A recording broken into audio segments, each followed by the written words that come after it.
ஒரே ஒரு ஊரில் ஒரு பாதிரியார் இருந்தார். ரொம்ப நாள் சந்தோஷமாக வாழ்ந்தார்.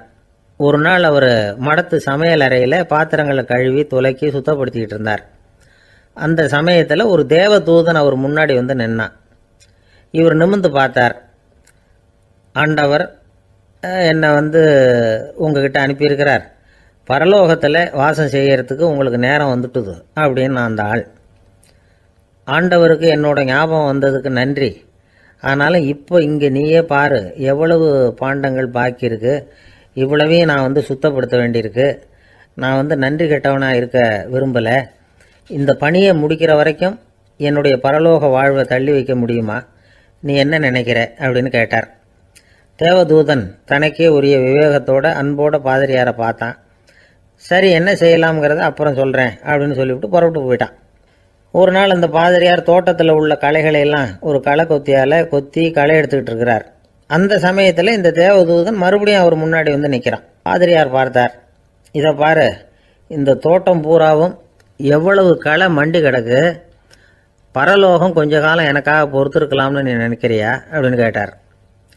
தேவதூதன் சிரிச்சுக்கிட்டே மறுபடியும் மறைஞ்சிட்டான். மறுபடியும் அவர் களை எடுக்கிறது, தானிய களஞ்சியத்துக்கு வர்ணம் பூசுறது, இப்படிப்பட்ட வேலைகளில் ஈடுபட்டிருக்கார். இன்னொரு நாள் ஒரு மருத்துவமனையில் நோயாளிகளை கவனிச்சுக்கிட்டு ரொம்ப தீவிரமாக இருக்கிறார் அந்த பாதிரியார்.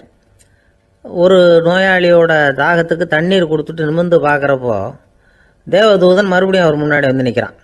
இந்த தடவை பாதிரியார் தன்னலமற்றவராக பேரன்பை காட்டக்கூடிய வகையில் தன்னுடைய 2 கைகளையும் உயர்த்தியபடி தேவதூதனின் கவனத்தை பிணியால் வாடக்கூடிய நோயாளிகளின் பக்கம் திருப்பினாராம். தேவதூதன் ஒன்றும் சொல்லலை, மறைஞ்சிட்டான். அன்னைக்கு சாயந்தரம் பாதிரியார் மடத்தில் உள்ள தன்னுடைய அறைக்கு போய் இளைப்பாறினார். யோசித்து பார்த்தார். தேவதூதனையும் தேவதூதனின் விருப்பத்தையும் பல நாள் தள்ளி போட்டு வந்ததையும் அவர் ரொம்ப நினச்சி பார்த்தார். திடீர்னு தான் முதுமை அடைகிறதையும் சோர்வு அடைகிறதையும் உணர்ந்தார். ஆண்டவரை நினச்சார். ஆண்டவரே, உம்முடைய தூதனை மறுபடியும் என்கிட்ட அனுப்புனா நான் சந்திக்கிறதுக்கு ஆவலாக இருக்கேன் அப்படின்னு சொல்கிறப்பவே தேவதூதன் பக்கத்தில் நின்னான். பாதிரியார் நிமிர்ந்து பார்த்தார். நீ இப்போவே என்னை அழைச்சிக்கிட்டு போக விரும்பினா நான் பரலோகத்துக்கு வர்றதுக்கு தயாராக இருக்கேன்னார். தேவதூதன் அந்த பாதிரியாரை அன்போடவும் விவேகத்தோடவும் பார்த்து, நீங்கள் என் கூட பரலோகத்துக்கு வர்ற தயாராக இருக்கிறதா சொல்கிறீங்க, ஆனால் நீங்கள் இது வரைக்கும் வேறு எங்கே இருந்ததா நினைக்கிறீங்க அப்படின்னாலும். அப்படின்னா இது வரைக்கும் இருந்த இடம்தான் பரலோகம் அப்படிங்கிறத உணர்த்தியிருக்கிறான். பரலோகம்னா என்னென்னு புரிஞ்சுக்கிறதுக்கு இந்த சம்பவம் நமக்கு உதவியாக இருக்குது. தொண்டு செய்கிறத விட பெரிய செயல் வேறு எதுவும் இருக்க முடியாது. அது நம்ம மனசுக்கு கொடுக்குற சுகத்தை வேறு எதுவும் கொடுக்க முடியாது. நாம் தொண்டு செய்கிற இடம் தான் அந்த புண்ணிய இடம். ஆனால் இந்த காலத்துல எல்லாம் நாம் தொண்டு செய்யணும்னு நினச்சி ஏதாவது ஆரம்பித்தா கூட அதை ஒரு மாதிரியாக சுற்றி நின்று வேடிக்கை பார்க்க ஆரம்பிச்சிடுறாங்க. ஒரு பெரியவர் அப்படித்தான் ஒரு தொண்டு செஞ்சுக்கிட்டு இருந்தார். ஒரு கோவில் கட்டிக்கிட்டு இருந்தாங்க. அதில் ஒரு இடத்துல ஒரு பலகையை வச்சு ஆணி அடிக்கிற வேலையை செஞ்சுக்கிட்டு இருந்தார் அந்த பெரியவர். ஒரு சின்ன பையன் அதை ரொம்ப ஊக்கமாக அக்கறையாக கவனிச்சிக்கிட்டு இருந்தான். பெரியவர் இதை கவனித்தார். என்னப்பா பார்க்குற, உனக்கும் இது மாதிரி தொண்டு செய்யணும்னு ஆசையாக இருக்கா அப்படின்னு கேட்டார். அதுக்கு அந்த பையன் சொல்கிறான், அப்படி இல்லைங்க, நீங்கள் ஆணி அடிக்கிறப்போ கையில் சுத்தியால் அடிச்சுக்கிட்டா எப்படி துடிப்பீங்க, எப்படி கத்துவீங்கன்னு தெரிஞ்சுக்கிறதுக்காக அதை பார்க்கணும்னு ஆசை, அதுக்காக தான் காத்துக்கிட்டு இருக்கேன் அப்படின்னு நான்.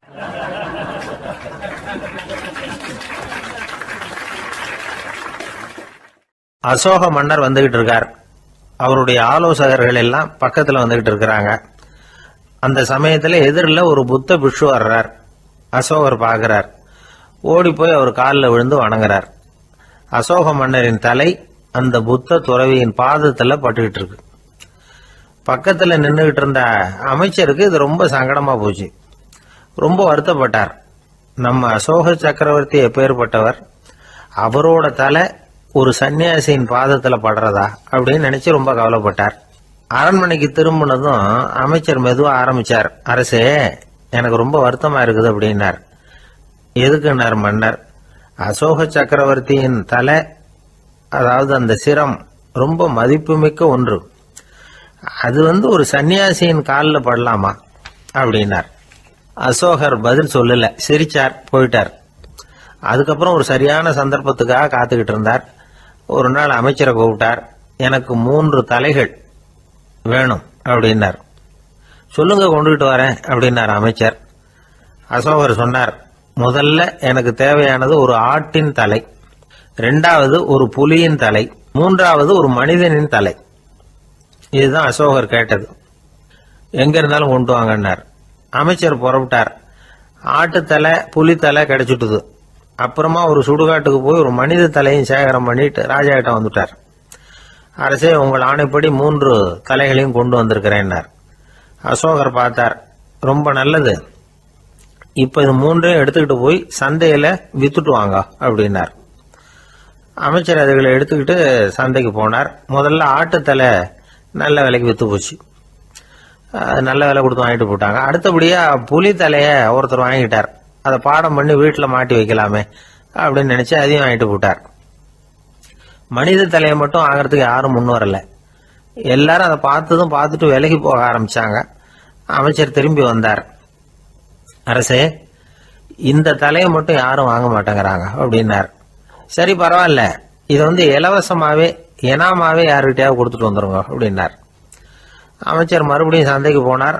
இதை இலவசமா தரேன், இதை வாங்கிக்கோங்க அப்படின்னார். அப்பவும் அதை யாரும் வாங்கிக்கிறதுக்கு தயாரா இல்லை. மறுபடியும் திரும்பி வந்து மன்னர்கிட்ட விவரத்தை சொன்னார். இப்போ மன்னர் சொல்றார், அமைச்சரே, உயிர் இருக்கிற வரைக்கும் தான் இந்த தலைக்கு மதிப்பு. ஜீவன் போனதுக்கு அப்புறம் அதோட மதிப்பும் போயிடுது. அதனால மதிப்பு இருக்கும் பொழுதே பெரியவர்கள் பாதம் பணிந்து அந்த புனிதத்தை பெற்றுக்கொள்ளணும் அப்படின்னார். பணிவுங்கிறது வேற, அடிமைத்தனம்ங்கிறது வேற. பெரியவர்களை பணிவது நமக்கு பெருமை தரக்கூடிய விஷயம். இதை மனசுல வச்சுக்கிட்டு எப்போ காலில் விழணும், எப்போ காலில் விழக்கூடாது அப்படிங்கிறத முடிவு பண்ணிக்கணும். ஒரு சாதாரண ஆள் நடந்து வந்துகிட்டு இருந்தார். எதிரில் வந்த ஒரு பெரிய மனுஷன் ஓடி போய் அவர் காலில் விழுந்து தன்னுடைய தலையை அவர் பாதத்தில் கொண்டு போய் வச்சார். கொஞ்ச நேரம் கழிச்சு எழுந்திரிச்சு வந்துட்டார். வந்த பிறகு இவரை கேட்டேன், ஏன் திடீர்னு ஓடி போய் அந்த ஆளு காலில் விழுந்தீங்க அப்படின்னு. அவர் போட்டிருக்கிறது என்னோட காணாம போன செருப்பான்னு கண்டுபிடிக்கிறதுக்காக அப்படி விழுந்தேன் அப்படின்னார்.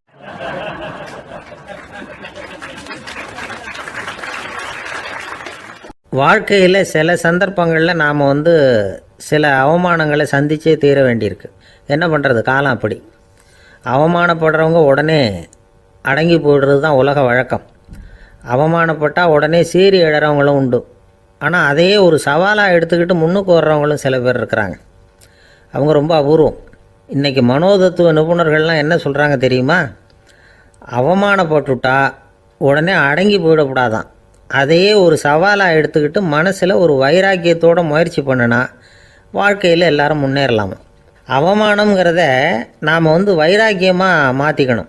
அதுதான் வெற்றிக்கு வழி. ராமர் இந்த பூமியில் பிறந்ததே ஒரு வைராக்கியத்தினால தான் சார் அப்படின்னார் ஒருத்தர். எப்படிங்க அது அப்படின்னு கேட்டேன். அவர் சொன்னார், தசரதருக்கு ராமர் குழந்தையா பிறக்கணும், அப்போ தான் இங்கே இருக்கிற கஷ்டங்கள்லாம் நீங்கும் அப்படின்னு சர்வ லோகமும் எதிர்பார்த்துக்கிட்டு இருக்குது. ஆனால் அவர் எப்போ பிறப்பார் அப்படின்னு யாருக்கும் தெரியல. அந்த காரியம் சீக்கிரம் நடக்கணுமே, அதுக்கு என்ன பண்ணுறது? நாரதர் வந்தார் ஒரு நாள் தசரதரை தேடி. தசரதா, உனக்கு ஒரு செய்தி தெரியுமான்னு ஆரம்பித்தார். அவர் எப்பவும் இப்படித்தானே ஆரம்பிக்கிறது வழக்கம். என்ன விஷயம்னு கேட்டார் தசரதர். தசரதா, நீ அடிக்கடி உன்னோட தேரில் ஏறிக்கிட்டு தேவலோகத்துக்கு போகிற, அங்கே போகிற வர்ற எல்லாம் பண்ணிகிட்ருக்க, எல்லாம் சரி. தேவலோகத்துலேயும் உன்னை நல்லபடியாக தான் வரவேற்கிறாங்க. தேவேந்திரன் உன்னை பிரியமாக அழைச்சிட்டு போய் தன்னுடைய அரியாசனத்திலேயே தனக்கு பக்கத்திலேயே உட்கார வைக்கிறான். நீயும் சந்தோஷமாக உட்காந்து பேசிவிட்டு வந்துடுற. ஆனால் நீ இங்கே வந்ததுக்கு அப்புறம் அங்கே என்ன நடக்குது தெரியுமா உனக்கு அப்படின்னாரான் நாரதர். என்ன நடக்குது எனக்கு ஒன்றும் தெரியலையே அப்படின்னாரான் தசரதர். நாரதர்கிட்ட கிட்டத்தில் கேட்டிருக்கார், கொஞ்சம் சொல்லுங்கள் என்னது அப்படின்னு. அவர் நெருங்கி வந்தாரான் நாரதரும். மெதுவாக அவர் காதோட காதாக சொன்னாராம். அதாவது நம்ம பாஷையில் சொல்லப்போனால் பற்ற வைக்கிறார். நீ அங்கே தேவேந்திரங்கிட்ட உட்காந்து பேசிவிட்டு வந்த பிறகு நீ அங்கே உட்காந்துருந்த அரியாசனத்தை தண்ணி ஊற்றி கழுவி சுத்தப்படுத்துகிறாங்க. நீ என்ன அந்த அளவுக்கு சுத்தம் இல்லாத ஆளா, தினம் குளிக்காமையாக இருக்கிற அப்படின்னாராம். தசரதருக்கு இது ரொம்ப அவமானமாக போயிட்டுது. அப்படியே செய்கிறாங்க அப்படின்னாராம். ஆமாம், நீ வேணும்னா நான் சொல்கிறது உண்மையா இல்லையா அப்படின்னு சோதனை பண்ணி பார்த்துக்கோ அப்படின்னாரான் நாரதர். உடனே தசரதர் இதுக்காகவே புறப்பட்டு தேவலோகம் போனார். அங்கே வழக்கம் போலவே இவரை கூப்பிட்டு உட்கார வச்சு பேசிக்கிட்டு இருந்தான் தேவேந்திரன். கொஞ்ச நேரம் பேசிக்கிட்டு இருந்துட்டு சரி நான் கிளம்புறேன்னு புறப்பட்டார்.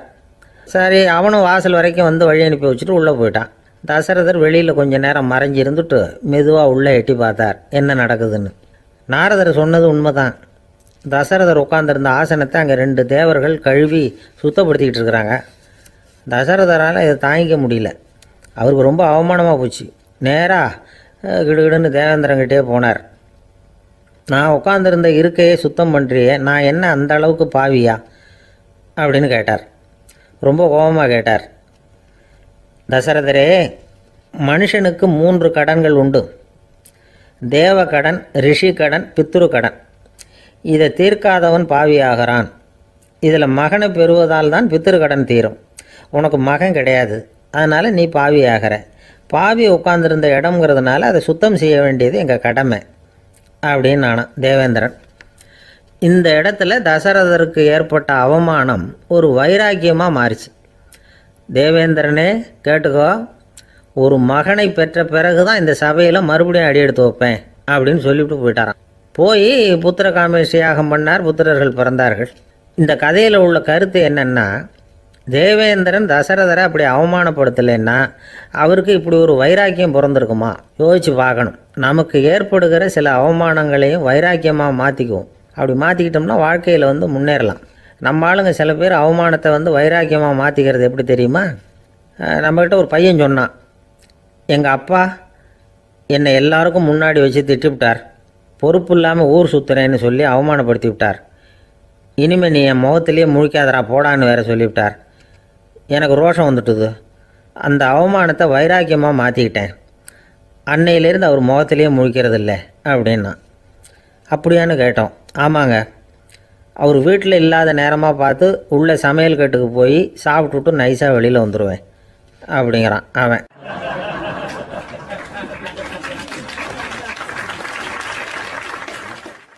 ஒரு ராஜா ஊரெல்லாம் சுற்றி பார்த்துட்டு வரலாம்னு ஒரு நாள் புறப்பட்டு போனார். ஒரு இடத்துல தறி நெசவு வேலை ரொம்ப மும்முரமாக நடந்துக்கிட்டு இருந்தது. ஒரு பெரியவர் தறியால் நெசவு வேலை செஞ்சுக்கிட்டு இருந்தார். பக்கத்தில் ஒரு அழகான பொண்ணு உட்காந்து நூலை சுற்றிக்கிட்டு இருக்குது. ராஜா அந்த பெரியவரை பார்த்து யார் இந்த பொண்ணுன்னு விசாரித்தார். ராஜா அப்படி கேட்டதும் அவருக்கு ரொம்ப பெருமையாக போயிட்டுது. ஏன்னா உட்காந்துருந்தது அவரோட மகள். அரசே, இது என்னுடைய மகள். இவ வேகமாக நூல் திரிக்கக்கூடியவள். வைக்கோலை எடுத்து இவ திரிச்சா கூட அது எல்லாம் பவுனிழையாக வெளியில் வரும் அப்படின்னு ஒரு ராசி இவளுக்கு அப்படின்னு ரொம்ப பெருமையாக ராஜா கிட்ட சொன்னார். ராஜா இதை கேட்டதும் அசந்துட்டார். அப்படியா, இவ்வளவு அழகும் சாமர்த்தியமும் உள்ள இந்த பொண்ணு என்னோட வரட்டுமே, இவளை என் மருமகளாக ஆக்கிக்கிறேன் அப்படின்னார் ராஜா. அந்த பெரியவருக்கு ஒன்றும் புரியல. ஏதோ கொஞ்சம் பெருமையாக சொல்ல போக அது இப்படி ஆயிட்டுதே அப்படின்னு கவலைப்பட்டார். இருந்தாலும் ராஜா பேச்ச தட்ட முடியுமா, மகளை அனுப்பி வச்சுட்டார். ராஜா அந்த பொண்ணை அரண்மனைக்கு அழைச்சிட்டு வந்தார். அங்கே ஒரு அறையில் வச்சு பூட்டி விட்டார். அந்த ரூமு நிறைய வைக்கோலை கொண்டாந்து போட்டு அடைச்சாங்க. 3 ராட்டைகள் வேற வச்சுருந்தாங்க. நாளைக்கு பொழுது விடியறதுக்குள்ளே நீ இந்த வைக்கோலையெல்லாம் தங்க இழைகளாக மாற்றி காட்டணும். நாளைக்கு காலம்புறம் வந்து நான் இந்த அறை கதவை திறப்பேன். உன் தகப்பன் சொன்னது மாதிரி எல்லாம் தங்கமாக மாறி இருக்கணும், இல்லைன்னா நீ உயிர் தப்ப முடியாது அப்படின்னு உத்தரவு போட்டார். பாவம் அந்த பொண்ணு என்ன பண்ணும், பகல் பூரா அழுதுகிட்டே உட்காந்துருக்குது. ராத்திரி பூராவும் தூக்கம் வரல. மறுநாள் அதிகாலை நேரத்தில் யாரோ கதவை தட்டுற சத்தம் கேட்டுது. பயந்துக்கிட்டே கதவை திறக்கிறா. திறந்து பார்த்தா வெளியில் 3 அவலட்சணமான பெண்கள். ஒருத்திக்கு வந்து கால் அகலமாக முறை மாதிரி இருக்குது, இன்னொருத்திக்கு கட்டை விரல் கரண்டி மாதிரி பெருசாக இருக்குது, 3ஆவது பொண்ணுக்கு உதடு தடித்து ரப்பர் மாதிரி தொங்கிக்கிட்டு இருக்கு. யார் நீங்கள், உங்களுக்கு என்ன வேணும் அப்படின்னு கேட்குது இந்த பொண்ணு. நாங்கள் உங்களுக்கு உதவி செய்கிறதுக்கு தான் வந்திருக்கிறோம் அப்படின்னு சொல்லி உள்ளே வந்தாங்க. உட்காந்தாங்க. கொஞ்ச நேரத்துக்குள்ளே உள்ளே இருந்த வைக்கோலையெல்லாம் தங்க இழைகளாக மாற்றி கொடுத்துட்டு போயிட்டாங்க. காலையில் ராஜா வந்தார், பார்த்தார். ஆகா பேஷுனார். இன்னும் கொஞ்சம் வைக்கோலை கொண்டாந்து அந்த ரூமில் போட சொன்னார். இந்த வைக்கோலையும் இன்றைக்கி தங்கமாக மாற்றிவிடு, நாளைக்கு மறுநாள் உனக்கும் இளவரசனுக்கும் கல்யாணம்னு சொல்லிவிட்டார். இன்றைக்கி ராத்திரி அந்த 3 பொண்ணுங்களும் வந்தாங்க. வைக்கோலை பொண்ணு இழைகளாக மாற்றினாங்க, புறப்பட்டாங்க. இந்த பொண்ணு அவங்க காலில் விழுந்து வணங்கினா. என் உசுரை காப்பாற்றினீங்க, உங்களுக்கு நான் என்ன கைமாறு செய்ய போகிறேன் அப்படின்னா. பயப்படாத, நீ விரும்பினா எங்களுக்கு ஒரு உதவி செய்யலாம். உன்னுடைய கல்யாணத்துக்கு நாங்கள் 3 பேரும் வரோம். நீ எங்களை வந்து வரவேற்று ராஜாக்கிட்டையும் இளவரசர்கிட்டையும் நாங்கள் வந்து உன்னோட பெரியப்பா பொண்ணுங்கன்னு சொல்லி அறிமுகப்படுத்தி வை, நாங்கள் விருந்து சாப்பிட்டுட்டு போயிடுறோம் அப்படின்னாங்க. ரொம்பவும் சந்தோஷமாக சரின்னு ஒத்துக்கிட்டா. கல்யாண நாள் வந்தது. கல்யாணம் ரொம்ப கோலாகலமாக நடந்துக்கிட்டு இருக்கு. எல்லா தேசத்து ராஜா ராணிகளும் வந்துக்கிட்டு இருக்கிறாங்க. அந்த 3 அவலட்சணமான பொண்ணுங்களும் வந்து சேர்ந்தாங்க. யார் இவங்கன்னு கேட்டார் ராஜா. என் பெரியப்பா பொண்ணுங்க அப்படின்னு அந்த பொண்ணு. காலும் உதடும் கட்டை விரலும் ஏன் இப்படி உங்களுக்கு அவலட்சணம் ஆயிட்டுது அப்படின்னு கேட்டார். அதுக்கு அந்த பொண்ணுங்க பதில் சொன்னாங்க. என்ன செய்யறது, ஓயாமல் வைக்கோலை நூற்று ஒருத்தியோட கட்டை விரல் அப்படி கரண்டி மாதிரி ஆயிட்டுது. நாக்கில் தொட்டு தொட்டு திரிச்சதுனால ஒருத்தியோட உதடு அப்படி ஆயிட்டுது. காலால் கட்டையை அழுத்தி அழுத்தி தறி போட்டதுனால இன்னொருத்தையோட கால் அப்படி ஆயிட்டுது. உங்கள் மருமகளாக வந்திருக்கிற இந்த பொண்ணு அந்த 3ஐயுமே செய்ய தெரிஞ்சவ தான். என்ன ஆக போதும் இன்னும் கொஞ்ச நாளில் அப்படின்னாங்க. அவ்வளவுதான். ராஜா பயந்துட்டார். அம்மா, இன்னையிலேருந்து நீ இளவரசனின் மனைவி. நீ எப்பவும் அழகாக இருக்கணும். அதனால் நீ இனிமேல் வைக்கோலை திரிக்கவே கூடாது அப்படின்னு உத்தரவு போட்டார். அவளை இக்கட்டான சூழ்நிலையிலிருந்து காப்பாற்றின அந்த 3 பொண்ணுங்களும் சந்தோஷமாக திரும்பி போயிட்டாங்களாம். சுவாமி சின்மயானந்தர் இந்த கதையை சொல்லியிருக்கிறார். தன்னலம் மறந்து சுயலாபத்தை தியாகம் செய்கிறது வைக்கோல்ல இருந்து தங்க இழையை நூக்கிறது மாதிரி அப்படிங்கிறார் அவர். அது இருக்கட்டும், இப்போ நம்ம கதைக்கு வருவோம். ஒரு ராஜா தன்னோட மகனுக்கு சுயவரம் நடத்தினார். எல்லா தேசத்திலிருந்தும் ராஜகுமாரர்கள் வந்திருந்தாங்க. ராஜகுமாரியை கல்யாணம் பண்ணிக்கலாம்ங்கிற ஆசையில் சுயம்பர மண்டபத்திலேருந்து எல்லா ராஜகுமாரர்களும் அலறி அடிச்சுக்கிட்டு வெளியில் ஓடி வந்துக்கிட்டு இருக்கிறாங்களாம். ஏன் இப்படி எல்லாரும் மிரண்டு போய் ஓடி வர்றாங்கன்னு கேட்டார் ஒருத்தர். அதுக்கு இன்னொருத்தர் விவரம் சொன்னார். ராஜகுமாரியை இன்னைக்கு தான் அவங்க நேரில் பார்த்தாங்களாம், அதுதான் அப்படி ஓடி வந்துக்கிட்டு இருக்கிறாங்க அப்படின்னார். 9வது பாடல். தூமணி மாடத்து சுற்றும் விளக்கெரிய தூபம் கமழ துயிலணை மேல் கண் வளரும் மாமன் மகளே, மணிக்கதவும் தாழ்த்திரவாய் மாமீர் அவளை எழுப்பீரோ, உன்மகள்தான் ஊமையோ அன்றிச் செவிடோ அனந்தலோ ஏமப் பெருந்துயில் மந்திரப்பட்டாளோ, மாமாயன் மாதவன் வைகுந்தன் என்றென்று நாமும் பலவும் நவின்றேலோர் எம்பாவாய். அப்பழுக்கற்ற தூய்மையான பரிசுத்தமான மாட மாளிகைகளைச் சுற்றிலும் 4 பக்கங்களிலும் விளக்குகள் ஒளிவிட்டு பிரகாசித்து எரிந்து கொண்டிருக்கவும், அம்மாளிகையைச் சுற்றிலும் அகில் சந்தனம் போன்ற வாசனைப் பொருள்களின் நறுமணம் எங்கும் கமழவும், நல்ல பஞ்சடைத்த மெத்தையில் கண்ணுறக்கம் கொள்ளும் எங்கள் மாமன் மகளே, மாணிக்கங்கள் பதிக்கப் பெற்ற உன் வீட்டு கதவின் தாழ்பாளை திறக்க மாட்டாயா? திறந்து விரைவில் வந்து எங்களுடன் சேர்ந்து கொள்ள மாட்டாயா? மாமிகளே, நீங்களாவது அவளை எழுப்பிவிட மாட்டீர்களா? விடிந்து எவ்வளவு நேரமாகிவிட்டது. நாங்கள் இவ்வளவு நேரம் அவளை அழைத்து கொண்டிருக்கிறோமே, அவளுக்கு என்ன ஆயிற்று? ஒரு வார்த்தை கூட பதில் கூற மாட்டேன் என்கிறாளே. அவள் என்ன பேசும் திறனற்ற ஊமையா? அல்லது நாங்கள் அழைப்பது அவளுக்கு கேட்கவில்லையா, காது கேட்கவில்லையா? அல்லது ஆழ்ந்த பேருறக்கத்தில் படுத்து கிடக்கிறாளா? அல்லது யாரேனும் கட்டுப்படுத்தி அவளை பெருந்துயில் கொள்ளுமாறு செய்து விட்டார்களா? அல்லது ஏதேனும் மந்திரம் மாயம் செய்திருக்கிறார்களா? அதன் வசம் கட்டுப்பட்டு இப்படி பேருறக்கம் கொண்டு கிடக்கிறாளே. நாங்கள் அந்த மாமாய செயல்களில் வல்லவனும் மிகுந்த தவமுடைய இலக்குமியின் கணவனும் வைகுண்டத்திற்கு அதிபதியுமான நாராயணன் பெயரை திரும்ப திரும்பச் சொல்லி பக்தி பரவசத்தில் ஈடுபட்டு அவளை அழைக்கிறோமே, அவள் ஏன் இன்னும் எழுந்து வந்து கதவை திறந்து எங்களுடன் சேர்ந்து இறைவன் திருப்பெயரை சொல்லி வழிபட மாட்டேன் என்கிறாள்?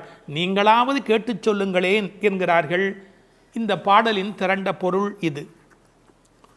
தூமணி மாடத்து சுற்றும் விளக்கெரிய. விளக்கு எரிப்பதற்கே நிறைய செல்வம் இருக்க வேண்டும். இது சீர்மல்கும் ஆய்பாடி செல்வச் சிறுமியர்கள் வாழுகிற இடம். அந்த வீட்டினுடைய அமைப்பு எப்படி இருக்கிறது? தூய்மையான ரத்தின மணிகள் அப்படியே பதிந்து வைத்திருக்கிறார்கள். ஒரு குறிப்பு எழுதுகிறார்கள். அரசர்கள் அந்தப்புறத்திற்கு சிறந்த மணியை கொண்டு அற்புதமான கட்டடத்தை அமைப்பார்களாம். அங்கு வேண்டாம் என்று ஒதுக்கப்பட்ட கற்களை கொண்டுதான் அரண்மனையையே கட்டுவார்களாம்.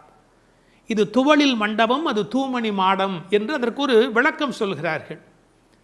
ஆக இழைத்து இழைத்து தூய்மையான மணியினை கொண்டு வந்து கட்டியிருக்கிறார்கள். அது ரத்தின மணி. இந்த பெண் எழுந்திருந்திருக்க வேண்டும், எழுந்திருக்கவில்லை. ஒரு வித்தியாசம் இருக்கிறது. ஒரு குடும்பம் விழிப்பதற்கு முன்பு விழிக்க வேண்டியவள் அந்த வீட்டில் இருக்கிற பெண். ஏனென்றால் ஆண் எழுந்தால் அவனை மட்டும்தான் சுத்தம் செய்து கொள்கிறான், பெண் எழுந்தால் அந்த வீடே சுத்தமாகிறது என்று ஒரு பொன்மொழி சொல்வார்கள். எனவே ஒரு பெண்ணாகி இருக்கிறவள் இப்படி உறங்கிக் கொண்டிருக்கலாமா? தூமணி மாடத்து சுற்றும் விளக்கெரிய, 4 புறங்களிலும் நல்ல விளக்கு எரிந்து கொண்டிருக்கிறது. அது மட்டுமல்ல, அகில் சந்தனம் போன்ற நறுமண புகை வீசுகிறது, தூபம் கமழ, செல்வச் செழிப்பு. துயிலணை மேல் கண் வளரும், அது தூங்குவதற்காகவே அமைக்கப்பட்டிருக்கிற ஒரு பெரிய மெத்தை. அதாவது அந்த மெத்தையை பார்த்தாலேயே வா வா வா வந்து படு என்று அழைப்பதை போல 5 விதமான சிறப்புகள் அமைந்திருக்கக்கூடிய பஞ்சனை அது. அதில் அழகு இருக்கிறது, மென்மை இருக்கிறது, குளிர்ச்சி இருக்கிறது, சுகம் இருக்கிறது. அப்படிப்பட்ட அருமையான அந்த பஞ்சனையின் மீது அவள் படுத்திருக்கிறாள். தமிழிலே தூங்குகிறார்கள் என்று சொல்ல மாட்டார்கள், கண்வளராய் என்று சொல்வார்கள், மங்களம் கருதி. ஏன்னால் தூங்கிவிட்டார் என்றால் அமங்கலமாகிவிடுமே என்பதற்காக கண்வளராய் என்று சொல்லை பயன்படுத்துவது வழக்கம். சின்ன வயதிலிருந்து குழந்தை கண் வளருது என்று ஒரு வார்த்தை சொல்வார்கள். அதில் ஒரு விஞ்ஞான குறிப்பே இருக்கிறது. உண்மையிலேயே கர்ப்பத்தில் குழந்தை தூங்குவதால் தான் வளருகிறது.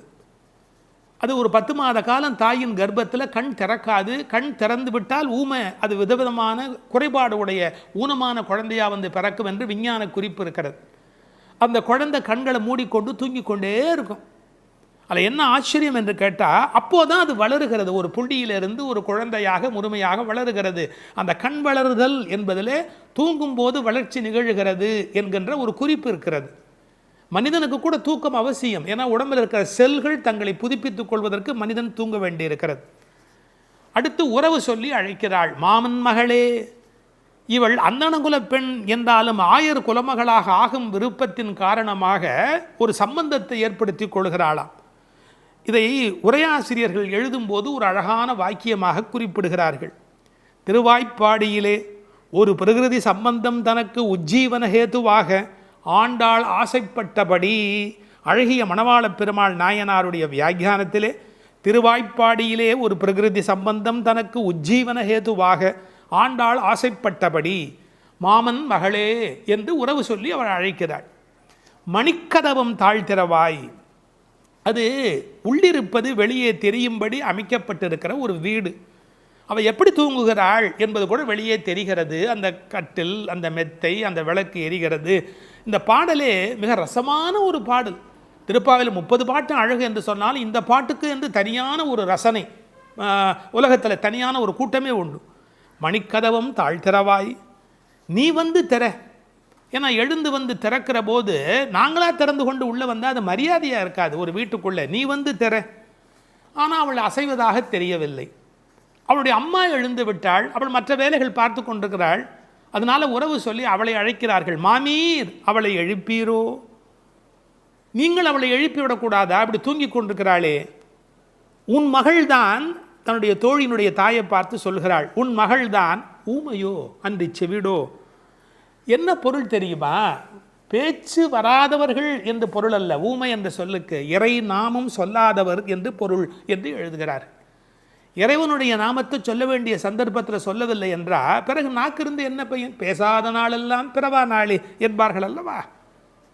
உண்ணா நாள் என்பது இந்த உலகத்தில் சாப்பிடாத நாள் அல்ல, உன்னை வணங்காத நாள் தான் உண்மையிலேயே உண்ணா நாள் என்று குறிப்பிடுவார்கள். ஊமையோ அன்றி செவிடோ. என இறைவன் புகழ் கேளாத செவியென்ன செவியே என்று சிலப்பதிகாரம் பேசும்.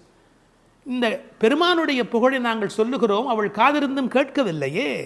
நேற்று வரை நன்றாக பேசினாளே, இன்று என்ன ஊமையாகிவிட்டாளா? அழைப்பு அவள் காதில் போய் விழவில்லையா? அல்லது இரண்டுமே அவளுக்கு இணைந்து விட்டதா? சோம்பல் வயப்பட்டாளா? யாரேனும் மந்திரம் மாயம் செய்து விட்டார்களா? என்ன நடந்து விட்டது? ஊமையோ அன்றி செவிடோ. மாமாயன் மாதவன் வைகுந்தன் என்றென்று நாமும் பலவும் நவின்றேலோர் எம்பாவாய். ஏன்னா மந்திர துயில் பட்டாளே. இப்படி அவள் பிடிவாதமான ஒரு தூக்கத்தில் போய் மாட்டிக்கொண்டு இருக்கிறாளே. நாங்கள் அழைக்கிறோம். எதை சொல்லி அழைக்கிறோம்? மாமாயன், மகா மாயையில் வல்லவனாகிய பெருமான்.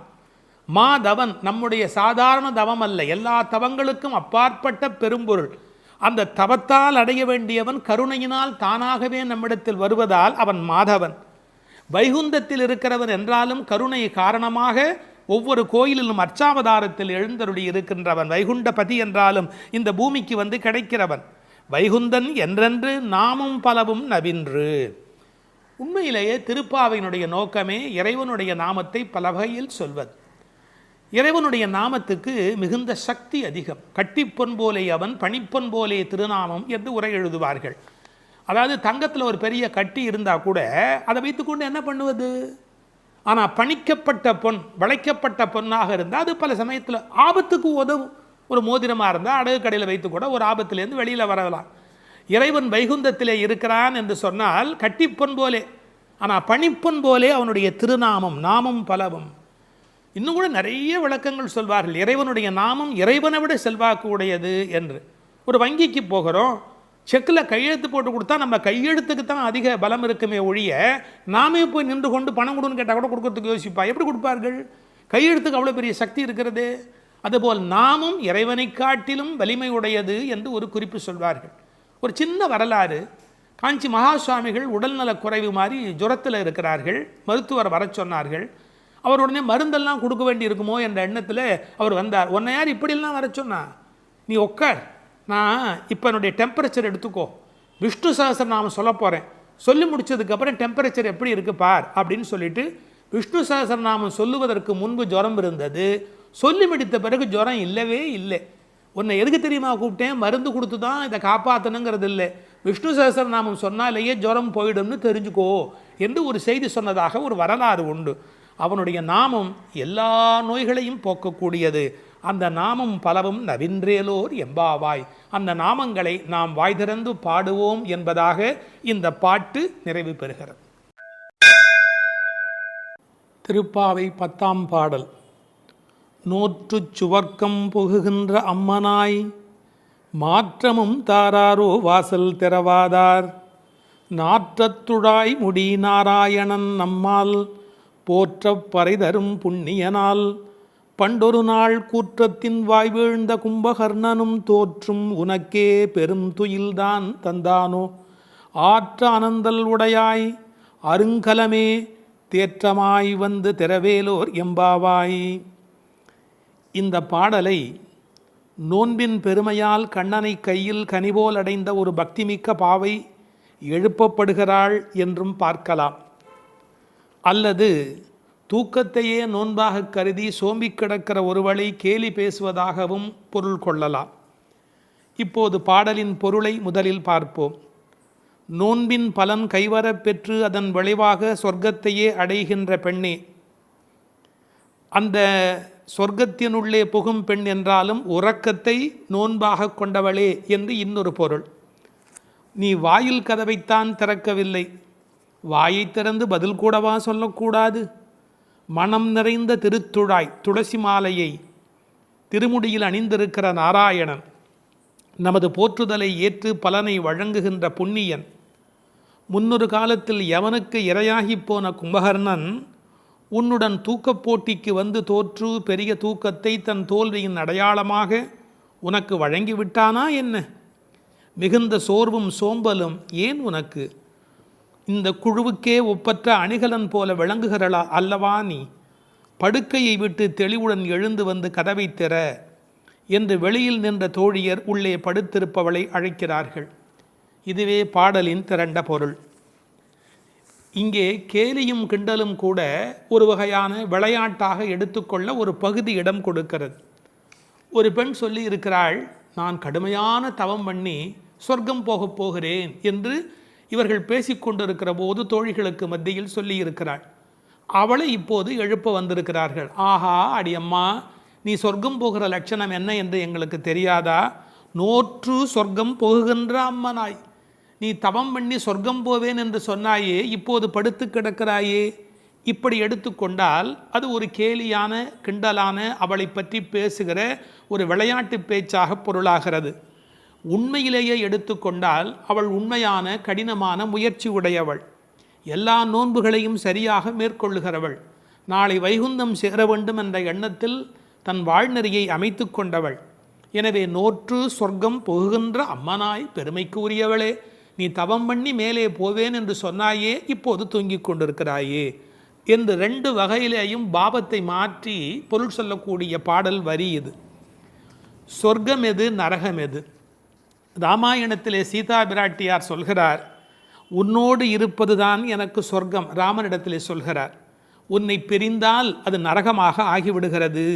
ஆகவே பெருமானோடு இருக்கிற நேரம்தான் சொர்க்கம். இவள் ஒருவேளை தன் தவத்தின் பலனால் பெருமாளோடு இருக்கிறவளோ, இறைவனுடைய நினைப்பே சொர்க்கமாகிறது, மறப்பே நரகமாகிறது. இது இன்னொரு சிந்தனை. இவளுடைய இயல்பு பக்குவம் காரணமாக உயர்ந்து போய் சாது கோஷ்டியில் சேர்ந்துவிட்ட காரணத்தால் சாமானியரோடு நமக்கென்ன பேச்சு என்ற எண்ணத்தில் வாயாடாமல் இருக்கிறாளோ என்பதை அடுத்த வரி நமக்கு புலப்படுத்தும்.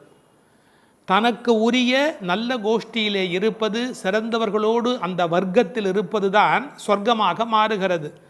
நீ அப்படி தகுந்த சாது கோஷ்டியிலே போய் சேர்ந்து விட்டதால் எங்களோடெல்லாம் பேசக்கூடாது என்பதற்காக மாற்றமும் தாராரோ, நீ பதில் தராமல் இருக்கிறாயா என்று ஒரு கேள்வி எழுகிறது. அம்மாடி, உன்னால் வீட்டு வாசல் திறக்க முடியவில்லை, வீட்டு வாசலே திறக்க முடியவில்லையே, உனக்காக வைகுந்த வாசல் திறக்கப் போகிறதா என்று இன்னொரு கிண்டல் பொருளும் அதற்குள்ளே இருக்கிறது. மாற்றம் தாராரோ வாசல் திறவாதார். ஒருவேளை உண்ணாவிரதம் மாதிரி மௌன விரதம் இருக்கிறாயா? அட, வாயில் திறப்பது கடினம், வாயை திறப்பது கூடவா கடினம்? வாசல் செம்மினால் வாயும் செம்ம வேண்டுமோ என்று வியாக்கியானத்திலே இந்த இடத்தை குறிப்பிடுவார்கள். நீ எழுந்து பேச வேண்டாம், கதவை திறக்கக்கூடாதா? கதவை திறக்க வேண்டாம், வாயாலாவது பதில் சொல்லக்கூடாதா? ஏன் இப்படி நீ இருக்கிறாய் என்று அந்த பெண்ணை கேட்பது போல் அந்த பாடல் அமைந்திருக்கிறது. அடுத்து நாராயணனை சொல்லுகிறார்கள். நாற்றத்துழாய்முடி நாராயணன். உலகத்திலேயே மிகப்பெரிய சிறப்பு துளசிக்கு உண்டு. பிறக்கும் போதே அது நறுமணத்தோடு பிறப்பது. அதனால்தான் பின்னாலே பாடுகிறார்கள், இருந்தவண்ணாகிலும் கொண்டு வீசுமினி. துளசி கிடைக்கவில்லை என்றாலும் பரவாயில்லை, துளசி இருந்த மண்ணை எடுத்தாவது எங்கள் மீது வீசுங்கள் என்பார்கள். ஒரு பெருமாள் கோயிலுக்குள் போகிற போது நமக்கு கிடைக்கிற மிகப்பெரிய இன்பமே அந்த திருத்துழாய் நறுமணம். பச்சை கற்பூரம் அது இன்னொரு பக்கம், திருத்துழாய் நறுமணம்தான் கோயிலின் சிறப்பழகு. கண்ணன் திருத்துழாய் அணிந்து அங்கு வந்து சென்றால் 100 குழிக்கு தாங்கும் என்று உரை எழுதுவார்கள். அதாவது அவன் வந்து போன வாசம் அந்த இடம் முழுவதும் நிறைந்திருக்குமா. இப்போது திருத்துழாய் வாசம் வருவதாலே இந்த பெண்களுக்கு உள்ளூர ஒரு கவலை, ஒருவேளை கண்ணன் இங்கே உள்ளே வந்துவிட்டு போயிருக்கிறானோ என்கிற ஒரு சின்ன கவலையும் வெளிப்பட பேசுகிறார்கள். நாற்றத்துழாய்முடி நாராயணன். நான் துளசியை பற்றி ஒரு மருத்துவ புத்தகம் படித்து கொண்டிருந்தேன். அதில் துளசி பிராணசக்தியை கூட்டி நம்முடைய கபத்தை குறைக்கக்கூடியது. அது மட்டுமல்ல, அது 100 வகையான மேலான மருந்தாக அது பயன்பட்டு கொண்டிருக்கிறது. துளசி, கருந்துளசி, செந்துளசி, நாதுளசி என்று 4 வகையாக அது கிடைக்கிறது. பிராணசக்தியை கூட்டுகிறது என்பதற்காக அப்படியே எடுத்துக்கொள்ளுகிற போது அது முற்றிலுமாக ஒருவருடைய உடலை மாற்றி அமைக்கக்கூடியது. துறவரத்துக்கு போகிறவர்களுக்கு கூட துணை நிற்கக்கூடியது என்று ஒரு குறிப்பு எழுதி வைத்திருக்கிறார்கள். துளசியோடு ஒரு 5 மிளகு வைத்து 3 நாள் சாப்பிட்டால் 3 மாத காலம் ஒரு பெண் அப்படி சாப்பிட்டால் குழந்தை பேர் இல்லாத பெண்களுக்கு வாய்க்கும் என்று எழுதுகிறார்கள். 9 மிளகு வைத்து அரைத்து 7 நாட்கள் வெறும் வயிற்றில் சாப்பிட்டால் எந்த விஷமும் உரியும் என்று எழுதுகிறார்கள். எனவே மருந்தல்ல, மாமருந்தாக விளங்குவது திருத்துழாய். அந்த நாற்றத்துழாய் முடி நாராயணன். திருவடியில் மட்டுமல்ல, அவன் திருமுடியிலும் இருக்கிற மேன்மையும் ஏற்றமும் பெற்றது இந்த திருத்துழாய். அந்த நாராயணன் நம்மால் போற்ற பறைதரும் புண்ணியனால். இந்த நம்மால் என்பதை நம்மால் என்று பிரித்து சொல்வார்கள், நம்மால் என்று சேர்த்து சொல்வார்கள். அதாவது நாம் இப்போது பாடினால் அவன் நமக்கு பறை தருவான், நம்முடைய மால் நமக்கு பறை தருவான். நமக்கு மால் இருக்குமென்றாலும், மால் என்றால் மயக்கம். சில பேர் சுய மோகிகள், தன்னைத்தானே மோகித்து கொண்டு தன்னை பெரிதாக நினைத்து கொண்டிருப்பார்கள். அப்படிப்பட்ட குறையுடையவராக இருந்தாலும் கூட அவர்களுக்கு கருணை பாலிக்கிறவன் கடவுளாக மாறுகிறான். நம்மால் போற்ற பறை தரும் புண்ணியனால். அவன் புகழை பாடிய மாத்திரத்தில் நமக்கு பறை தருகிறான், புருஷார்த்தங்களை அருளுவதற்கு தயாராக இருக்கின்றான். அடுத்து அந்த பெண்ணை அவர்கள் கேலி பேசுகிறார்கள். அப்படிப்பட்டவனை நாங்கள் பாடுகிற போது கூட நீ தூங்கி கொண்டிருக்கிறாயே, இது என்ன நியாயம்? பண்டொரு நாள் கூற்றத்தின் வாய் வீழ்ந்த கும்பகர்ணனும். இந்த பண்டொரு நாள் என்பதற்கு நேரடியாக நீங்கள் பொழிப்புரை எழுதினால் முன்பு ஒரு நாள், அதாவது ராமாயணம் முன்னர் நடந்தது. அப்படி முன்பொரு நாள் நடந்த ராமாயண யுத்தத்தில் கும்பகர்ணன் தோற்று விழுந்தான். இது வெளிப்படையான பொருள். ஆனால் ஒரு நயம் இருக்கிறது.